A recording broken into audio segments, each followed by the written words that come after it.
الكبر يحجب الجنة، مش هيك يا أخواننا؟ ولكن كما قلت لكم هذا علم. قال الله هاتوا برهانكم. قلت لكم مرة اللي بيقول لك مين شيخك، هذا السائل شيخه شيطان. ليه؟ في القرآن كله والنبوة كلها ولا مرة حاجج الله الكافرين من أشياخكم، بالعكس الكافرون يحاججون الأنبياء. اسمع، إنا وجدنا آباءنا على أمة، يعني وجدنا أشياخنا على أمة. واضح أخوانا؟ إنما كيف حاجج الله المشركين؟ ائتوني بكتاب من قبل هذا أو أثارة من علم، قل هل عندكم من علم فتخرجوه لنا إن تتبعون إلا الظن وإن أنتم إلا تخرصون. فالقرآن يسأل الحجة والبرهان، والشيطان يسأل شيخا وأبا كآباء النصارى والمجوس. فاللي بيقول لك من شيخك شيطان، السائل شيطان. المؤمن يقول لك ما حجتك عن الله ورسوله ولو كنت جارية أو غلاما أصم أعور دميما أفطس. صحيح يا أخواننا؟ عطاء بن أبي رباح من التابعين كان دميما أكتع أعرج أفطس أسود. وكان ابن عباس إذا سئل من أهل مكة يقول لهم أليس فيكم عطاء؟ وكان يدنيه أمير المؤمنين يجلسه على سريره، وإذا دخل عرج من شيخه؟ أصحاب نبي الله عن نبي الله. كان يقولوا له من شيخك؟ كانوا يقولوا له حجتك. سألوا عطاء مرة مسألة، اسمعوني وأختم بهذه مسألة، أنا يعني كنت سأختم ولكن سأبقى في المسألة. سألوا مسألة في النكاح، قال لا أدري لا أعلم. لا يقول لا أعلم، لا مش لا أعلم، صدقني بيقطع العالم يقول، والجاهل بيقول لا أعلم، إلا من يخشى الله، ولا يخشى الله إلا عالم. درستكم مرة لما سأل رجل النبي الله أي بقاع الأرض شر، قال لا أدري. هذه المسألة لو دفعتها لعلمائنا كلهم بيعرفوا بالقياس بالاجتهاد على الإنترنت. أحد الأشياخ ما خلالي سابني وما خلالي وكتب بالآخر بين أدلته عن الإنترنت شيخه ويكيليكس شيخ. فقال لا أدري نبي الله. فقال السائل فأي بقاع الأرض خير؟ قال لا أدري. اسمع، مين اللي بيقول لا أدري؟ في أي بقاع الأرض خير؟ أي بقاع الأرض شر؟ يا أخي هذه بالقياس والاجتهاد معلومة. أي بقاع الأرض؟ بيت الدعارة، بيت يشرك فيه بالله، خير بيت في المسلمين بيت يحسن فيه إلى يتيم. فبالتالي بالقياس ودليل الخطاب شر بيت في المسلمين بيت يؤذى فيه يتيم، بالعقل بالقياس. قال الذي يوحى إليه عليه الصلاة والسلام لا أدري. هذا ليعلمك أنه لا يدري، ولا ليعلم الناس أن تجارؤوا قولوا لا أدري. إذا نبي الله عليه الصلاة والسلام قال لا أدري، فمن ثقل عليه أن يقولها شيطان. فنزل جبريل، مش بقول لك من شيخك؟ النبي عن مين كان يأخذ عليه الصلاة والسلام؟ فنزل جبريل، فالنبي قال لجبريل أي البقاع خير؟ جبريل قال لا أدري. فقال عليه الصلاة والسلام فأي بقاع الأرض شر؟ قال لا أدري. فقال عليه الصلاة والسلام سر ربنا. فانتفض جبريل انتفاضة كاد النبي أن يصعق لها. فلما تمالك النبي عليه الصلاة والسلام قال لجبريل ما لك؟ ليه انتفض؟ قال إنا لا نسأله ما حدا بيجرؤ يسأل. فأوحى الله إلى جبريل: سألك محمد عليه الصلاة والسلام أي بقاع الأرض شر؟ الأسواق. أي بقاع الأرض خير؟ المساجد. هذا الدين عن محمد، عن جبريل، عن رب العرش. هذا الدين. لا تقل لي قال فلان وقال فلان، ثكلتك أمك. دين إما جنة أو نار، وفلان قسيم بين الجنة والنار. ما لم يكن عن لسان محمد عليه الصلاة والسلام فليس بدين. حاججوا مرة ابن عمر في مسألة، قالوا له: أبوك يقول. سامع مين؟ أبوك، شيخك، أبوك شيخ المسلمين عمر بن الخطاب. حاججوا ابنه عمر، قال ابن عمر: أبي أم كتاب الله؟ حاججوا مرة ابن عباس في مسألة، قال: الشيخان. مش بقول لك من شيخك؟ قال: الشيخان فيها أبو بكر وعمر، خلاف قول ابن عباس.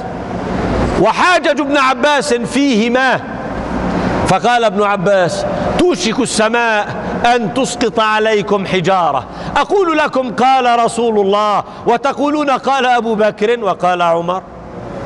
وأنا أدين الله أن أثر أبي بكر وعمر أعظم وأتم وأهدى وأحكم من المذاهب جميعا، وأنه لم يبلغ عالم من المسلمين رتبة أعشار عمر أو أبي بكر. مين بيقول غير هيك يا أخواننا؟ عمر. فلما حاجج ابن عباس بهما ردهما رضي الله عن الجميع. ردهما برأيه ولا بنبي الله؟ حاججهم بنبي الله، لعله أصاب ولعلهما أصابا. إنما الحجة لمن؟ شيخ يا أخواننا، قل فلله الحجة البالغة. لهذا أخواننا يعني هذا تعلمنا، يعني إحنا لما نسمع نبي يقول لا أدري، والله يا أخواننا يعني أحدث بهذا فرحا. سألني سائل مرة مسألة وكنت أعلم جوابها عن المشايخ زمان، يعني مما حملت من زينة القوم، فعلمت أنني لا أعلم بالتالي، وأن ما عندي من الزينة. فلما حدثتني نفسي أنني سأقول لا أعلم، والله حمدت الله أنه أذن لي أن أقول لا أعلم. هو هذه ليست بطاقتك، يكون أذن لك، قل لا أعلم إذا أراد بك خيرا، وإلا وكلك لنفسك. شو بتقول؟ والله أرى أنه هذه الديدنة. واضح أخي؟ ألزموني يا أخوانا، لما تسألوني قولوا لي هل عندك عن الله ورسوله في هذا شيء؟ يعني ما تضيعوني ولا تضيعوا أشياخكم. قولوا له مفتي الخليل ومفتي كذا هل عندك عن رسول الله شيء؟ فإن أجاب فبها ونعمت، وإن بدأ يعني تدور عينه كالذي يغشى عليه من الموت فاعلم أنه يستحضر جانا، يبدأ يستحضر جن. ها كبر الله. في نفس المسألة أرسل أحد الإخوة يسأل، لا وسلمت، أرسل أحد الإخوة يسأل، قال: أنت تنهانا عن الرأي، تنهانا عن الدين بالرأي، ونجد في الكتب بعض الحجج، وأرسل بها 3 مداروا على واحدة. فأجيب أخانا السائل. أولا أنا لم أقل أنه لا ينبغي الرأي في الدين، عمر قال، إنما حدثت عن الله وعن رسوله وعن أصحاب نبي الله. شيء قال عمر: اتهموا الرأي على الدين، فإنما هو منا تكلف ومن نبي الله وحي. أنزل الله في سورة النساء: إنا أنزلنا إليك الكتاب بالحق لتحكم بين الناس بما أراك الله. فأنت وأنا والمذاهب من يريهم؟ عقله. النبي من يريه؟ قال بما أراك الله. واضح أخوان؟ فأنا لم آتي بهذا من عند نفسي، أخذته عن نبي الله وعن أصحاب نبي الله. واضح؟ ولكن أين حجة أخينا؟ الحجة مهمة. مدار حجة السائل على أنهم سألوا أبا بكر مرة مسألة كانت في إيش؟ في الكلالة من المواريث، فقال: أقول برأيه، فإن أصبت فمن الله، وإن أخطأت فمن نفسي ومن الشيطان. وسألوا ابن مسعود مثله، فقال: أقول برأيه. هذه كانت حجة أخينا، أنه ما يقال بالرأي. فقلنا لهم كما يقول أشياخهم لنا أنه العبرة أن لا تقتطع، العبرة أن تأتي بالمجموع. شيخ هات المجموع. أين ذهبوا بقول عمر؟ الثانية، حين يقول أشياخهم بالرأي بيكونوا خائفين قلقين ولا بيكونوا فاخرين مطمئنين؟ بيقال: وبهذا أفتي. شيخ تسمعوا؟ وبهذا أفتي، وكتب فلان، بيكون لسه يعني لم ينبت، وكتب فلان. طيب هذا يواطئ عمل أبي بكر، بيقول: أقول برأيي. اثنين، لما قال أبو بكر أنشأ مذهبا أحل حراما حرم حلالا، أبو بكر أحد من المسلمين أم كان أمير المسلمين؟ فأمير المسلمين قاضيهم، والنبي قال من قبل: إذا حكم الحاكم، اللي هو كأبي بكر، مش المفتي ولا المجتهد، إذا حكم الحاكم. هذا الحديث اللي في الصحاح، هذا الذي يوهم فيه المشايخ وبيقولوا إذا اجتهد المجتهد. ما في شيء اسمه إذا اجتهد المجتهد. الحديث الصحيح: إذا حكم الحاكم كان قاضيا أو أميرا كأبي بكر فاجتهد فأصاب فله أجران، وإذا حكم الحاكم فاجتهد فأخطأ فله أجر. فأبو بكر حاكم في المسلمين ولا شيخ مذهب ولا يعني أحد علمائهم هكذا كعلماء العصر، كبير علمائهم عليه رضي الله عنه، أميرهم وقاضيهم، ولا بد له أن يقضي كما قال نبي الله. فأعلمهم أن ليس عندي في هذه عن رسول الله، والنبي أمر مثلي أبا بكر أن يقضي ساعته، فهو لا ينشئ مذهبا ولا رأيا، وعليه أن يجيب فيها. هذا ما فعل. مع ذلك معه ليس يعني لا أقول إجازة وإذن، عليه وجوب بالقضاء. مع ذلك إذ علم أنه وجب عليه أن يقضي أبو بكر قال: فإن أخطأت فمن نفسي ومن الشيطان. المذاهب الأربعة والعشرة والعشرين أول كتبها وآخر كتبها ورأس كتبها هذا، لا بدليل أنهم يقولون قال فلان. ولو علموا أن هذا فلان قال إن أخطأت فمن الشيطان لتخففوا من رأيه، ولكن حملوا آراءهم كالدين. كذلك ما سئل به ابن مسعود، أتوا ابن مسعود، وابن مسعود يا أخواننا لما كان في العراق كان كالقاضي، حتى يعني إن لم يكن ابن مسعود قاضي العراق، ما قاضي العراق يفتي برأي ابن مسعود بعلم ابن مسعود. فلما يأتوا ابن مسعود يسألوه كأنه هو قاضيهم، لأنهم راح يقولوا لقاضي العراق ابن مسعود قال. شيخ أخوان، فأتوا ابن مسعود فسألوه مسألة، قال: هل عندكم فيها سنة أو أثر؟ قال: لا. فعن ماذا سأل؟ وهو الآن ينشئ مذهبا ولا يقضي فيهم؟ وقلنا القضاء شيء وإنشاء المذهب شيء. يعني المذاهب الأربعة مفتين، المذاهب الأربعة قضاء، ليسوا قضاء. رجل قعد للعلم فكتب، فليس له إجازة القاضي. إجازة القاضي اقضي ولو أخطأت ما اتقيت الله. إنما الذي لا هذا ولا هذا لا تكتب. شيخ أخوانا قلت لكم، يعني أحدهم أرسل لي انه انت يعني لست بعالم. نعم نعم نعم. مين قال انه انا قلت لكم انه انا عالم يا اخوانا؟ وين كتبك؟ وين كتبك؟ بيقول لي. فاقول له خبأتها مع كتب ابي بكر، جعلتها في خزانة كتب ابي بكر وعمر. تعرف اينها؟ لا يعرفون، لانه لم يكتب اعلمهم في الدين ابو بكر ولا عمر ولا عثمان ولا علي ولا ابن عباس ولا ابن مسعود ولا زيد، ويكتبونهم. واضح؟ أين صرنا؟ نعم. فابن مسعود لما علم أن ليس عنده فيها أثر وسيقضي فيهم، لأن المسألة عن رجل مات عن امرأة ولم يفرض لها، يعني عقد عليها نكحها، يعني طلبها ولم يفرض لها، من أشجع بروع بنت واشق، قصة معلومة. فقال لها مهر أمثالها من النساء،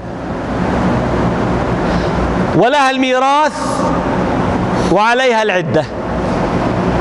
فجاء رجل من أشجع، فجاء رجل قال لابن مسعود رضي الله عنه إن نبي الله قضى في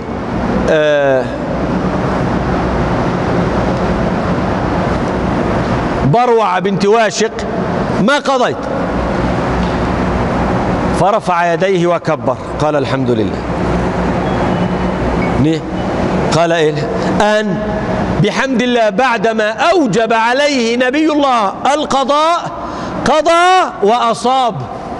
وهذا ليس عمل المذاهب والمفتين شيء، بالعكس المذاهب اليوم نحدثهم بحديث رسول الله، نأتيهم من أشجع، نأتيهم من أطراف البلاد كالنذير العريان، نقول لهم قال رسول الله غير ما قلتم. يقولون وماذا كان ماذا؟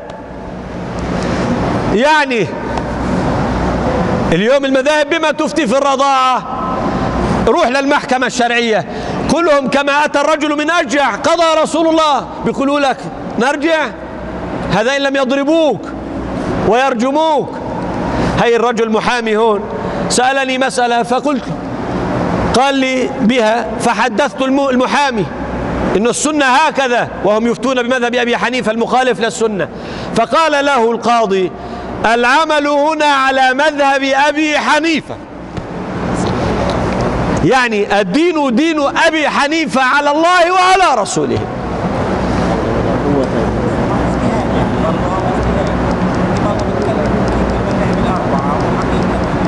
يا أخي المذاهب الأربعة تأخذ بيهم، تأخذ فيهم يا شيخ.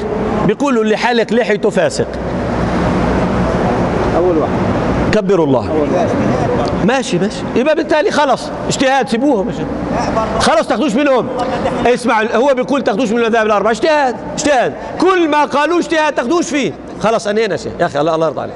يا أخي حدثني عن رسول الله. عندك حديث؟ هات الحديث. الناس سليمان وداود قضيتهم في الحرب. أيوه. داود أخطأ ففهمناها سليمان، ومع ذلك الله مين سليمان؟ كان مذهب من المذاهب الخمسة ولا نبي؟ أنبياء. والمذاهب الأربعة أنبياء؟ المذاهب الأربعة أنبياء يا أخي الله يرضى عليك. أنت تقابل بين أبي حنيفة وسليمان وداود ولا كيف؟ يا شيخ؟ حكم سليمان أقره الله. أجبني. حكم سليمان أقره الله؟ حكم أبي حنيفة أقره الله؟ فما الجامع في الشهادة يعني؟ خلاص انهيني يا شيخ. كبروا الله أخي، كبروا الله. يعني لو بده يسمعني سيسمعني من هذا القبيل، وهذا اجتهاد. ويحتج بداود وسليمان على عمل أبي حنيفة. قال الله في سورة النمل وكلا آتينا حكما وعلما، هذا في الأنبياء، ولقد آتينا داود وسليمان علما، قالها في الناس. طيب كبروا الله. طيب أين كنا؟ نعم. فالاستدلال بعمل أبي بكر وابن مسعود في مسألة الرأي مقابلة القضاء على تكلف المذهب المذاهب يا أخواننا، رجل قاعد فكتب مذهبا، تكلف. مين قال لك تأصل وتكتب؟ مين؟ حدا سألك؟ حدا طرق؟ ليه تكتب؟ الذي أمر بهذا القضاء القضاة. والعجيب أن أبا حنيفة أمر بالقضاء، قال له أمير المؤمنين اعمل على القضاء، أبى. فلو أنه أفتى من القضاء لكان خيرا له، فترك القضاء وأفتى من المذهب. واضح يا أخواننا؟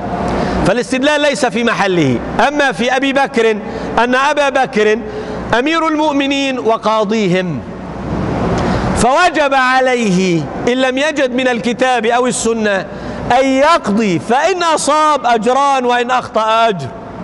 وهذا العمل الذي يوهم به العلماء، فيأتي الرجل من العلماء فيتكلف المسألة ويقول فيما سكت الله عنه، ثم يريد لنفسه أجرا أو أجرين. واضح أخواننا؟ وليس هذا كهذا. كذلك عمل ابن مسعود، وعمل ابن مسعود رأيتموه هاجما مقبلا عليها بعدما تبين أنه صاحب مذهب ولا قاضي؟ يعني ولو لم يتولى القضاء، في فرق أخواننا، لم يتولى القضاء. الآن أنا مثلا لم أتولى القضاء، فجاء رجل يستفتيني، منيح يا أخواننا، أنا لست بمحل القاضي كأن يقول ما هو الشافعي ما هم استفتوه. ليه؟ في رجل أحل عليه. هل إن كان قضاء، أنما إذا عندي مسألة عن الله ورسوله أجيبه وأقول له كذبك القاضي. واضح يا أخواننا؟ طيب، ثم اللي انتبهنا لها أن أبا بكر كان يعني مقبلا هاجما، ولا كان متريثا مترددا يخشى الله؟ قال فإن أخطأت فمن نفسي ومن الشيطان.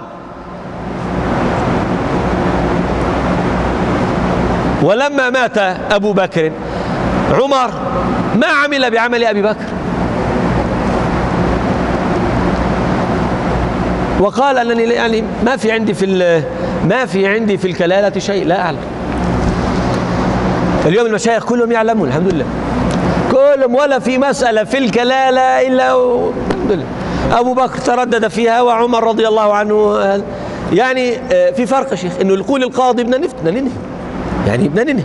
أما يجيني طويلة بعلم يطرز لي فيها كتاب في الكلالة، ومات عمر وبقول ثلاثة وددت لو أن نبي الله بين لنا فيها واحدة منها الكلالة.